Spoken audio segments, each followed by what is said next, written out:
The higher the tariff, the more likely it is to have them come into the country. The higher the tariff, the more you're going to put on the value of that piece, those goods, the higher people are going to have to pay in shops. With the world of economics becoming more unstable by the day, it seems that the pinnacle of US financial power, based on the dollar, may be under threat. Soon after Donald Trump announced that he would impose a 100% tariff on countries that dare to challenge the US currency, a real-world storm began to brew. It would seem that this threat should have forced countries to make concessions. But what are we seeing in response? That Brexit, a group of countries united in the fight for independence from the global financial system controlled by Washington, not just declaring their ambitions, but starting to act. Ready? The higher the tariff, the more likely it is that the company will come into the United States and build a factory in the United States so it doesn't have to pay the tariff. That will take many, as you know, that will take many years.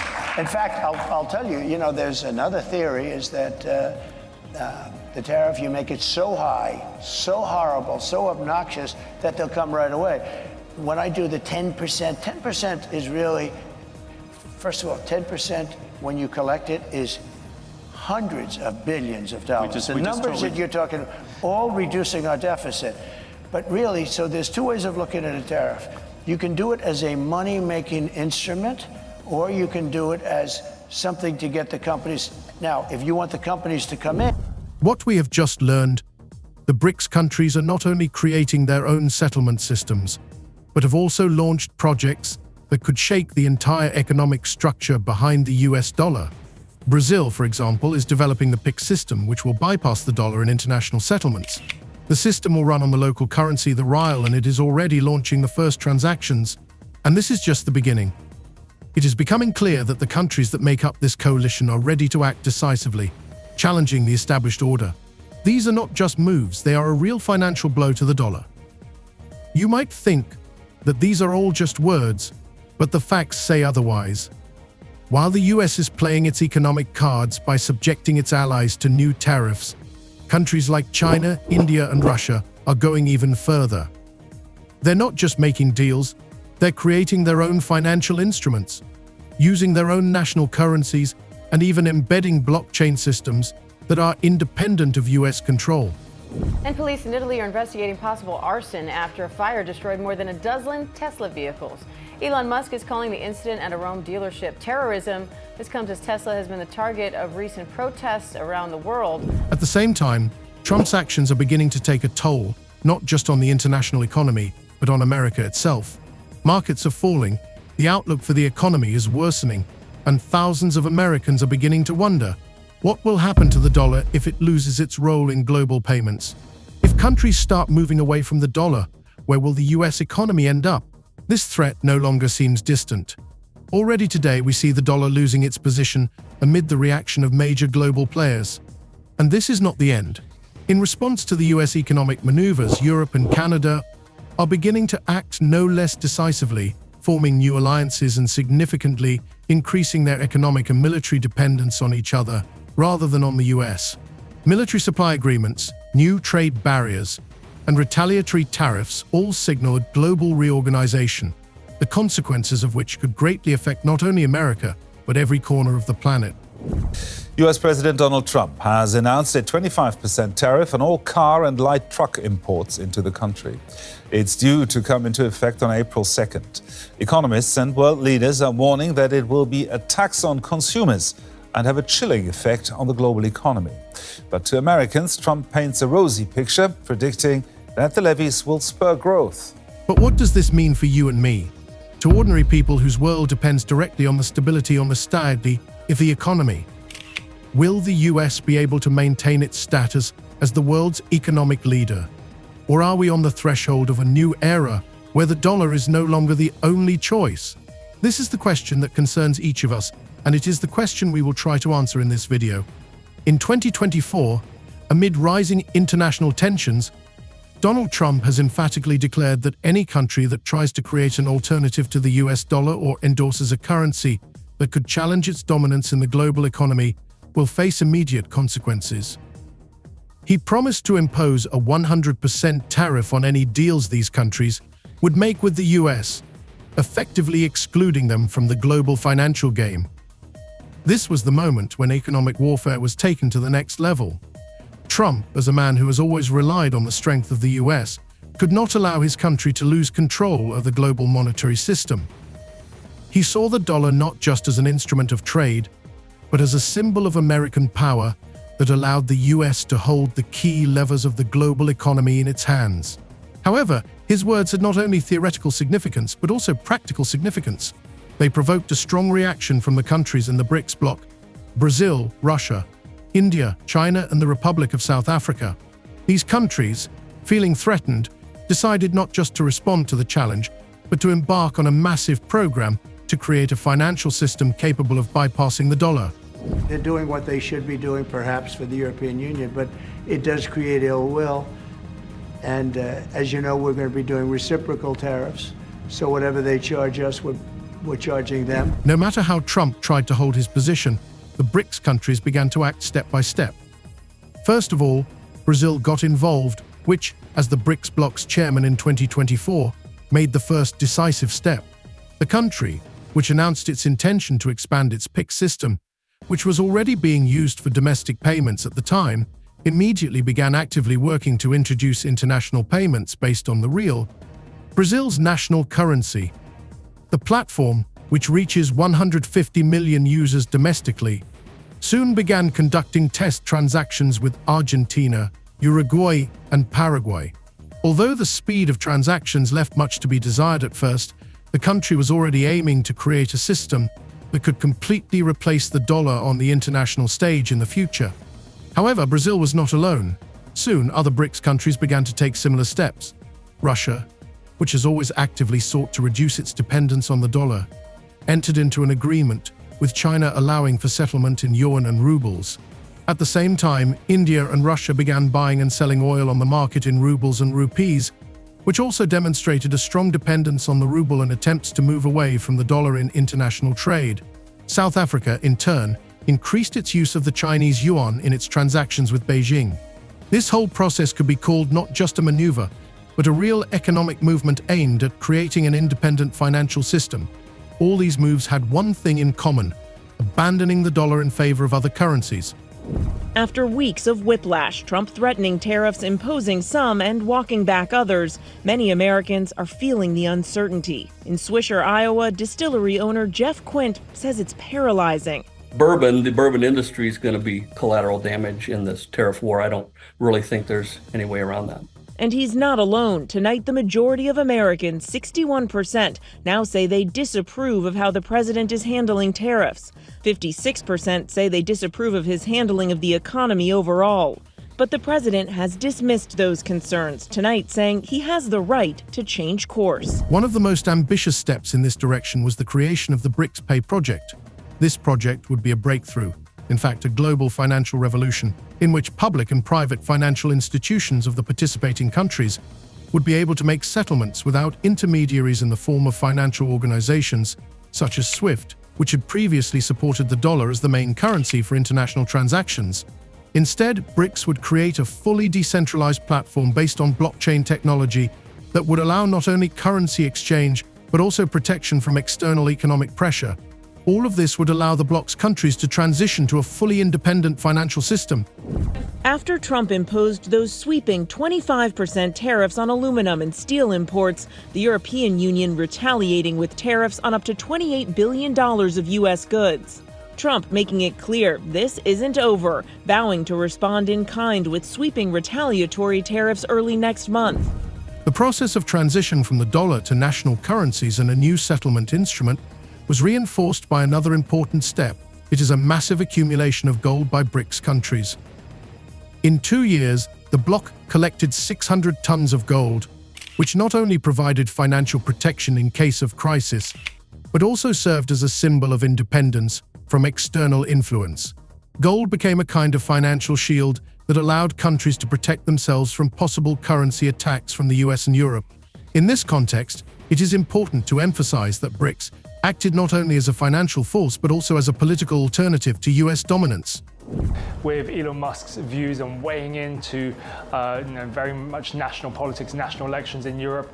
And then on top of that, when you see the backdrop of Tesla upgrading its product line and the impact of them trying to chase more sales at the back end of last year, that means it's short on inventory. It can't necessarily sell as many vehicles or doesn't have as many in stock to sell. So there is that issue there of a confluence of impacts, which means that sales have been falling. Again, the question is how much more that will impact into February as well, given that the back end of last year in 2024, Tesla sales did slip overall. While Trump in his statements insisted on preserving the dollar as the main world currency, BRICS countries continued not only to strengthen their positions in the financial market, but also actively develop new ways to circumvent the dollar hegemony. This was created against the backdrop of a crisis that was only getting worse inside the US. The economy began to give up positions, and Trump found himself in a difficult situation. His political decisions began to destroy the internal stability of the country. At this point, it is clear that BRICS is on its way to creating a new multipolar financial system in which the US and the dollar are less central. Markets that previously relied on the dollar have now begun to make moves to gradually displace it, and the US, with its political and economic threats, has been left in a vulnerable position. Ultimately, all of this led to the strategic independence that the BRICS countries have been striving for. The US began to lose ground in the international arena, and this process is only gaining momentum, threatening to escalate into a serious economic and political conflict, the consequences of which could affect the entire world. After Donald Trump announced the imposition of a 100% tariff on countries challenging the dollar, and this announcement was the beginning of serious economic consequences for the US itself. Trump's strategy was not only aggressive but also not fully thought out. In response to the economic pressure, the markets began to show warning signs. Within a day of the announcement, the Nasdaq was down 2% and the S&P 500 index lost more than 1%. Economists and analysts immediately noticed that these numbers did not just reflect short-term market fluctuations, but signaled a possible recession and negative consequences for the growth of the US economy. Forecasts for the first quarter of 2025 showed a 1.8% decline, which immediately sparked talk of possible stagflation. Well, when you look at the kind of input Musk has been having into politics, there has been some polling done which suggests there is a strong dissatisfaction with. Then came the first question that began to be asked not only by American experts, but also by the global community. Had the dollar become a political weapon, and if confidence in it weakened, what would that mean for the US economy? It was at this point that signs of a global economic shift that no longer seemed so distant began to appear on the horizon. And while initially the BRICS countries were only planning to diversify their foreign exchange reserves and trade patterns, this process has now begun to take more and more aggressive forms. New economic instruments, such as the creation of national digital currencies and direct settlement systems, began to threaten the dollar as the world's reserve currency. At this time, the first signs of growing tensions between the United States and other economic centers of the world were already being observed. The European Union, which has always been an important trading partner of the US, began to announce its readiness to respond to US tariffs. As early as March 2024, the European Commission announced plans to impose retaliatory sanctions affecting American goods produced in those states that actively supported Trump's policies. Experts predicted that this reaction from Europe, which has traditionally maintained open trade relations with America, could lead to a real economic conflict between the world's two largest economies. There's been a lot of on and off, some inconsistency. There's no inconsistency. I'm not like a block that just, I won't delay. It's called flexibility. It's not called inconsistency. It's called flexibility. Soon enough, however, a new phase began amid the political tensions, increased criticism of Trump from the European Union itself. Trade barriers imposed by the US on agro-products and automobiles began to hamper trade and affected economic performance in both Europe and the US. As time went on, the situation in America itself became increasingly tense. Through the example of companies such as Tesla, it was evident that American businesses were beginning to experience serious difficulties. In particular, Tesla, which had once been the pride of the American auto industry, saw its market value plummet in European markets. Opinions about the company changed dramatically, and its shares began to lose value rapidly. The fall of Tesla's market share in Norway from 21.7% to 7.4% was a real shock for investors. Europeans, in turn, began to show dissatisfaction not only about the quality of products, but also about the political statements of Elon Musk himself, who supported extreme right-wing parties in Europe. This created additional pressure on the company, and European investors began to actively sell their shares. This financial crisis was a blow not only to American technology, but also to political stability within America itself. Trump found himself in a situation where his support among his own voters began to wane. Previously loyal voters, which included farmers and workers in rural areas, began to express discontent over the economic crisis caused by his policies. Soaring prices of consumer goods, job cuts, and the loss of support from major corporate players all had led thousands of Americans to question whether his promises were worth following. Against this backdrop, protests began to erupt on social media, and rallies began to be organized at the local government level to demand that the government change its economic policies. This was not just a reaction of the elites, but also a massive discontent of ordinary citizens, which soon became so significant that the authorities began to feel pressure they had not expected. We begin with the president's trade war escalating tonight. This evening, the retaliation against the United States, Canada, and the European Union responding quickly, just hours after President Trump's 25% tariff on all steel and aluminum coming into the United States. Canada, the largest supplier of steel to the U.S., slapping new tariffs on $20 billion worth of U.S. goods that are sold in Canada. And the 27 countries of the European Union imposing retaliatory tariffs on up to $28 billion worth of U.S. goods sold in Europe. At the same time, major changes were taking place on the world stage. Countries in Europe began to form new strategic alliances with Canada, further exacerbating tensions between America and its traditional allies. The Canadian authorities, under pressure from American economic policies, began to look for alternatives. They soon announced their intention to purchase military equipment from European partners such as Sweden instead of the traditional American supplier. This was a blow to the US position and showed that America's influence over international trade relations was beginning to wane. Canada was not the only example. Even countries that have historically relied on American support have now begun to look for new ways to protect their economic interests. This behavior of China was a significant factor that finally determined the further development of the world economy. Countries began to look for alternatives to the dollar and strengthen their positions within the framework of new economic alliances, which signaled that the world was changing. All this eventually led to serious economic consequences for the US. The market was in turmoil, while the economy suffered from falling incomes, rising inflation, and worsening social problems. The question remained, could the US maintain its hegemony, or would this new order signal the beginning of the end of the dollar era? Including Harley-Davidson motorcycles and Kentucky bourbon. President Trump with the Irish Prime Minister visiting the White House today. The president suggesting his tariffs won't stop here, saying, of course, I'm going to respond. And tonight, right here, the new poll showing 56% of Americans disapprove of President Trump's handling of the economy. The number's even worse now on the president's tariffs. ABC's chief White House correspondent, Mary Bruce, leading us off. Today, President Trump side by side in the Oval Office with the head of the Irish government. The protests were not limited to economic concerns. Against the backdrop of declining social stability, even more serious challenges to the existing order began to emerge. People in different parts of the country began organizing rallies and demanding change not only in the economic sphere, but also in the political sphere. Local communities, feeling the full brunt of the economic crisis, could not stay away.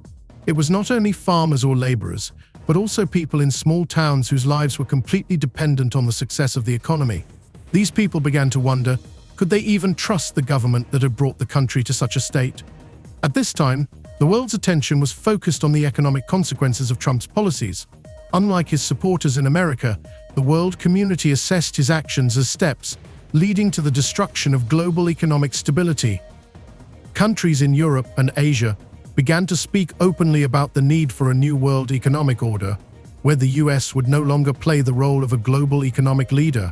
The BRICS bloc, which included countries such as China, India, Russia, and the Republic of South Africa, continued to strengthen its position by creating alternative financial systems that could bypass the dollar. These initiatives have already had practical applications, not just discussions at summits. US confrontation with Brussels and Ottawa, as well as with other global players, was becoming increasingly evident. Soon after, the EU and Canada began increasing tariffs on US goods. The economic damage America was suffering became obvious. Canada, one of the most important economic allies of the US, began to look for new ways to protect its interests. The strategic pivot made by the Canadian authorities included active defense and trade cooperation with Europe. This newfound alliance stance to reduce dependence on the US exacerbated the situation, further undermining Trump's financial and political position. In response to this economic reversal, China not only continued to tighten its trade sanctions against America, but also began actively developing new strategies to strengthen its role in the global economy.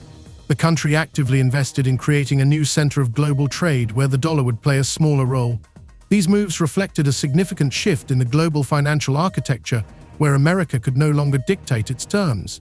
China used its influence over international markets for rare earth minerals and technology to further weaken the US position. These efforts could not be thwarted even by America's growing threats. By mid-2025, it was clear that what was happening in the US economy was only the beginning of a much larger change. Trump failed to protect the country's economy from these shocks. Despite his efforts and tough economic measures, he was trapped. Threats of new sanctions, continued tariff wars, and a worsening domestic situation could not hide the real picture. The US economy was on the verge of collapse, and global confidence in the dollar continued to decline. Protests, economic devastation, mass unemployment, all of this was weighing on the country and was an irreparable indicator that America could no longer dictate its terms on the world stage. The question remained, would America be able to rebuild its economy, or would it still enter a new multipolar economic world where the dollar's share would be drastically reduced? And if Trump cannot find a solution, what will happen to his political legacy and the fate of his country? The answer to these questions seems to be known very soon, but it is still unclear how exactly America will recover in the face of global changes sweeping the world.